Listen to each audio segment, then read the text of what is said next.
Thank you, Chairman. The Infrastructure Investment and Jobs Act was a historic investment and authorized several key cybersecurity programs, some of which we're discussing today. Ms. O'Neill, can you briefly highlight how the requirements, IIJA provisions on state energy security plans strengthen states' preparedness? Yes, sir. Thank you for the question. So the exercise that I was describing in my spoken and written testimony is that states not only have to gather the entire profile of all of the energy sectors, including the suppliers of energy, so they have to kind of know their names, where they are based, how much energy they're supplying to where in their state across all sectors, but then they have to do an inventory of hazards and threats, which includes cyber and physical threats, man-made threats. And then they have to analyze the relationship between the energy sectors and those risks, those hazards. I'm sorry, they analyze the risks. And that is a complicated exercise. So just the work of planning is a big deal.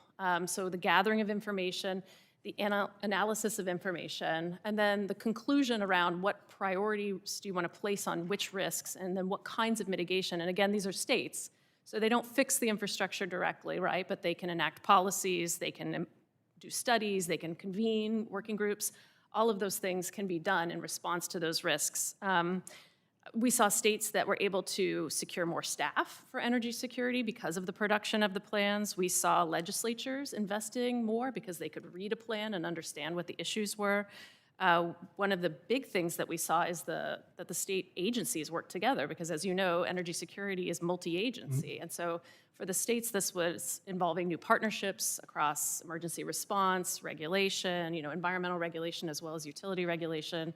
And then some of the more traditional operators like the State Energy Office, who might be the ESF manager for certain things like fuels. And so it'd be fair to say that it's a lot of work for states, especially when threats that we see on a daily basis, that you all deal with on a daily basis, we're seeing in an evolving landscape.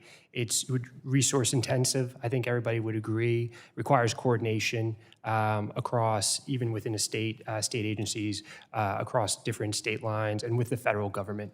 And my concern is with this administration, we're seeing a rollback of support from this administration with respect to states and operators, and that's deeply concerning, and I'll touch on that in a minute. But for all of our witnesses, would you characterize the Rural Municipal Advanced Cybersecurity Grant and Technical Assistance Program as a success? Just a simple yes or no, and we'll go down the line. I don't have a ton of experience with it, but my understanding of the value to the rural... Lean yes. Leaning yes, there you go. Yes. I'm not involved. Yes, absolutely. Okay, great. And there's many successes of the Infrastructure Investment and Jobs Act, and we want to see those be the foundation to continue to grow in all the work that you're doing. But are you all aware with how many Republicans that were in Congress at the time of the law voted to pass it that serve on this committee? Because the answer is none of them did. Which is concerning because we've seen this administration, Republicans try to roll back, I think because it was signed into law by President Biden, and they don't really like acknowledging the good work that administration did unless there is funding. So did you know this, that every single congressional district has a project that's been funded by the Infrastructure Investment and Jobs Act? Did you all know that? So even in districts where the member of Congress didn't vote for it, those districts and those constituents still benefit from this incredible law, despite Republicans trying to undermine it and wind back its successes. And I want to build on this because we talked about the resource-intensive nature of the work that you're all doing in this evolving threat landscape. Do you think it's helpful to what you all are trying to do and what communities are trying to do when this administration canceled more than $2 billion worth of funding for communities to harden their energy infrastructure? Would you say it's a good thing or a bad thing, or we're going to go down the line again? You'll notice I'm not very good at yes or no questions. But this actually is a good or bad.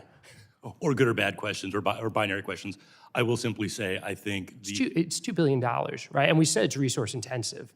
And security is a team sport, and the more that we can be funding that teamwork, the better. I agree. I agree with Mr. Aronson, and I also believe that we are focused on securing the grid, and we'll use the resources available to us to do that. Right, and listen, I know that people stretch their dollars a long way, but the more dollars, the more resources you have, especially, again, in an evolving threat landscape. Good or bad to have $2 billion canceled? PNNL does not have a position on that, I'm sorry. Well, I'll just put you down for very bad. It's my understanding none of the funding was involved cyber and physical security. So from an APPA position. Right, but dollars are fungible, right? So when you're thinking about all these agencies have to figure out all the different threats that they have, whether it's cybersecurity, whether it's to changes in environmental patterns, et cetera, like the money needs to be there to prepare our communities to take on these threats. Certainly, the federal funding, particularly the RMUC funding, has been utilized by public power utilities and has been very helpful. All right, I appreciate all the work that you guys do. Thanks so much. I yield back. The gentleman's time has expired.